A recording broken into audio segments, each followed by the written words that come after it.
Hello everyone, welcome to my channel. तो बिना किसी देरी के शुरू करते हैं इस ड्रामा का हिंदी एक्सप्लेनेशन का एपिसोड 17।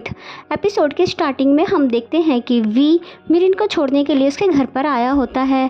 तभी मिरिन उससे पूछती है कि क्या अब तुम रेडी हो नए बिजनेस को स्टार्ट करने के लिए। इस पर वी ने आंसर दिया कि हाँ मैं रेडी हूँ, पर थोड़ा नर्वस भी हूँ, मगर हाँ अगर तुम मेरा इसी तरह से हमेशा साथ देती रही तो देखना मैं सबको प्रूव कर दूंगा कि मैं भी किसी से कम नहीं। यानी कि ये सब लोग बिल्कुल हैरान हो जाएंगे।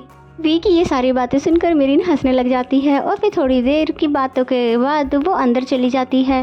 And then next scene next day का दिखाया जाता है, जहाँ पर फाइनली वी रेडी है नया बिजनेस स्टार्ट करने के लिए, इसलिए बहुत देर तक सर्चिंग कर रहा था। एंड देन हमें मिरिन को दिखाते हैं जो कि बहुत टाइम बाद अपनी फैमिली के साथ अच्छा सा टाइम स्पेंड कर रही थी, जहाँ पर मोमू से सजेस्ट करती है कि तुम क्यों ना नया जॉब ढूंढ लो, पर पहले तुम ये ब्राउनी जाके डिलीवरी कराओ। फिर मिरिन चली जाती है, जिसके जाने के बाद दादी पूछती है कि वैसे क्या मिरिन ठीक है, जिस पे मदर बोलती है कि हाँ ठीक है क्योंकि वो मेरी बेटी जो है और आपकी ग्रैंड डॉटर, तो फिर तो ठीक ही होगी ना। और फिर ये दोनों बहुत ज़्यादा खुश हो जाते हैं। हमें मिरिन को दिखाते हैं जो कि ऑर्डर डिलीवर करने के बाद जैसे विग्नोई के घर के पास आती है तो उसे वी दिखाई देता है। मिरिन उसे पुकारती है, तभी वी भी उसकी हेल्प करवाने के लिए आ जाता है। यानी कि पहले तो उसकी साइकिल खड़ी करवाता है और फिर उसको बहुत ही प्यार करने लग जाता है जैसे कि वो कोई छोटी बच्ची हो। इसलिए विग्नोई मुंह बनाने लग जाती है और फिर बोलती है कि मैं तो तंग आ चुकी हूँ तुम दोनों की इस लवी डबी बिहेवियर से, जो कि कभी ख़त्म होता ही नहीं बल्कि कभी भी स्टार्ट हो जाता है। जिसके बाद इन दोनों को बात करने के लिए एक जगह पर ले आती है और फिर वी से बोलती है कि तुम एक नया बिजनेस बनाना चाहते हो, क्योंकि बिल्कुल भी इजी नहीं है और ऊपर से तुम्हारा अभी नाम भी खराब हुआ है, इसलिए लोग तुम पे भरोसा कैसे करेंगे। तभी वी बोलता है इसलिए तो मैं कॉन्टेस्ट में पार्टिसिपेट करना चाहता हूँ, न्यू इन्वेस्टर को भी ढूंढना चाहता हूँ। जिस पे विग्नोई बोलती है फिलहाल तो मैं तुम्हारे भाई चैनोन से मिलने जा रही हूँ, वहाँ पर जो भी बात होगी मैं तुम्हें बता दूंगी। और फिर मिरिन से पूछने लग जाती है क्या तुम मेरे साथ चलोगी। मिरिन तो उनकी बातें सुनकर बहुत ही ज़्यादा खुश हो जाती है और खुशी खुशी उनके साथ जाने के लिए हाँ भी कर देती है। एंड द नेक्स्ट सीन हमें चैनोन का दिखाया जाता है जो कि बात लेते लेते उन सभी बातों को सोच रहा था जो बातें उसकी तानिया के साथ हुई थी। यानी कि उस दिन मुझे तानिया से हेल्प नहीं लेना चाहिए था वी को कंपनी से हटाने के लिए। आई थिंक वही मेरी सबसे बड़ी मिस्टेक थी। और फिर वो दिन याद करने लगा जब तानिया ने उसे पहली बार उसको अपने लोगों के खिलाफ भड़काया था, जैसे कि वी के ग्रैंडफादर बहुत ही ज़्यादा बुरे हैं, वो सिर्फ वी को ही प्यार करते हैं, तुम्हें उस फोटो का यूज़ कर आगे बढ़ना चाहिए। और फिर उस दिन की बात याद करता है कि कैसे तानिया यूजर्स डिटेल लीक करने के बाद मीडिया में सबके सामने बहुत ही अच्छी बन रही थी और स्पीच दे रही थी। ये सब सोचकर चैनन को बहुत ही ज़्यादा गुस्सा आ रहा था, क्योंकि किसी भी तरह से तानिया तो उसका यूज़ ही कर रही है, यानी अपने अकॉर्डिंग चला रही है।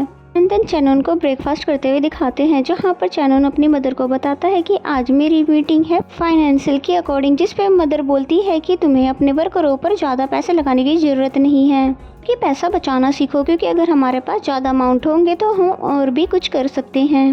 और वैसे वर्कर का क्या है, उनको थोड़े पैसे ज़्यादा दो या कम, वो कंपनी छोड़ेंगे थोड़े ही। तो उनकी ये बातें सुनकर चैनन बिल्कुल भड़क जाता है कि कंपनी वर्कर की वजह से ही चलती है, इसलिए आपकी बात सुनकर मुझे उनका हक नहीं मारना है, इसलिए आप मेरे काम में दखलंदाजी करना बंद कर दो और मुझको मेरे अकॉर्डिंग ही काम करने दो।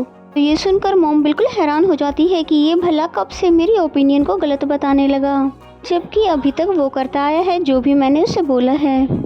नेक्स्ट सीन में हमें वी को दिखाया जाता है जो कि अपनी मॉम को आवाज़ें दे रहा था, लेकिन उसकी मॉम कोई भी आवाज़ नहीं देती। फिर वी जैसे ही मॉम के रूम में आता है तो वो देखता है कि मॉम वी की बचपन की फ़ोटो देख रही थी। एक्चुअली मॉम की वापस से याददाश्त चली गई है, इसलिए जब वी उसको मॉम कह के बुलाता है तो वो बिल्कुल डर जाती है कि भला तुम मुझे मॉम क्यों कह रहे हो, और मेरा बेटा वी कहाँ है, और क्या तुम्हें उसी औरत ने भेजा है जिससे मैं अभी तक छुपती हुई आई हूँ। और फिर तभी बहुत बुरी तरह से चिल्लाने लग जाती है कि प्लीज़ मेरे करीब मत आओ, मुझे अकेला छोड़ दो। वी उनकी ऐसी हालत देखकर बहुत ही ज़्यादा इमोशनल हो जाता है और फिर अपनी मॉम से कहता है ठीक है अब घबराइए मत, मैं बिल्कुल भी आपके पास नहीं आ रहा हूँ। और फिर बहुत ही ज़्यादा इमोशनल होते हुए यहाँ से चला जाता है, क्योंकि उसको अपनी मॉम की ऐसी कंडीशन देखी नहीं जाती। एंड द नेक्स्ट सीन में हमें विग्नोई को दिखाते हैं जो कि चैनोन से मिलने आई है और उससे बात कर रही है, मन में ये सोचते हुए कि ये खुद ही मेरी इन्वेस्टमेंट वापस कर दे। और फिर ऐसा होता भी है, यानी कि चैनोन उनकी सारी इन्वेस्टमेंट वापस कर देता है। क्योंकि तानिया ने ऑलरेडी बहुत ही ज़्यादा इसमें इन्वेस्टमेंट कर दिया है और बिग्नोई ने जो कि वी की वजह से इन्वेस्टमेंट की थी वो सारी इसलिए वापस कर दी। और फिर चैनोन बोलता है कि मुझे पता है कि आप मेरे साथ काम करने के लिए इंटरेस्टेड नहीं हो बल्कि वी के साथ हो, इसलिए मैं आपको आपके सारे पैसे वापस कर रहा हूँ क्योंकि मुझे भी ऐसे काम करना अच्छा नहीं लगता है। तो ये सुनकर बिग्नोई खुश हो जाती है और फिर जैसे ही जाने लगती है तभी वो चैनोन को एक एडवाइस देकर जाती है क्योंकि वो नए सीईओ जो बना है। और फिर ये दोनों बहुत खुशी खुशी से बाहर आ जाते हैं जहाँ पर मिरीन उनको बोलती है कि आप तो मीटिंग के टाइम पर बहुत ही ज़्यादा कूल दिखाई दे रही थी, क्योंकि बिग्नोई काम के टाइम पर बिल्कुल प्रोफेशनल वे में बात करती है। फिर मिरीन से बोलती है कि तुम वी से बोलो कि वो अपने प्रेजेंटेशन को इंग्लिश में तैयार करे क्योंकि मैं उसे फॉरेनर इन्वेस्टर से मिलवाने वाली हूँ। ये सुनकर मिरीन बहुत ज़्यादा हैरान हो जाती है और फिर खुश होकर बोलती है ठीक है मैं उसे बता दूंगी। एंड द नेक्स्ट सीन में हम वी के घर को देखते हैं जहाँ पर उसने उसी डॉक्टर दोस्त को बुला रखा था जो कि उसकी मॉम से पूछता है कि क्या आपको ये घर याद है कि ये घर आपका ही है। तो ये सुनकर मॉम बोलती है कि नहीं ये घर मेरा नहीं है।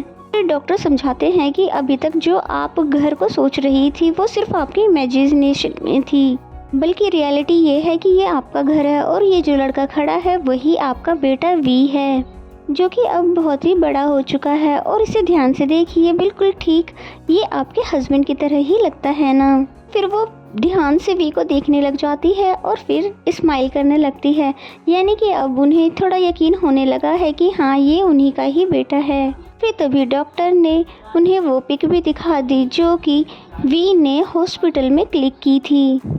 तब जाकर वो बिल्कुल शांत हो जाती है और फिर डॉक्टर वी को बाहर आके समझाता है कि इस बार तो हमने सब कुछ अच्छे से हैंडल कर लिया है, लेकिन जब तुम्हारी मॉम की याददाश्त वापस आ जाए तो तुम पूरी एक वीडियो उनके साथ रिकॉर्ड करना और वीडियो में सभी कुछ को अच्छे तरीके से बताना ताकि दोबारा से अगर उनकी याददाश्त जाए तो हम वीडियो की मदद से वापस जल्दी से उनकी याददाश्त ला सके। और हाँ, तुम्हारी मॉम की कंडीशन और भी बिगड़ भी सकती है, इसलिए तुम हमेशा रेडी भी रहना। इसके लिए वी भी मान जाता है और फिर जैसे ही अपनी मॉम के पास वापस आता है और फिर उनसे पूछता है कि क्या आपको अब कुछ याद आ रहा है।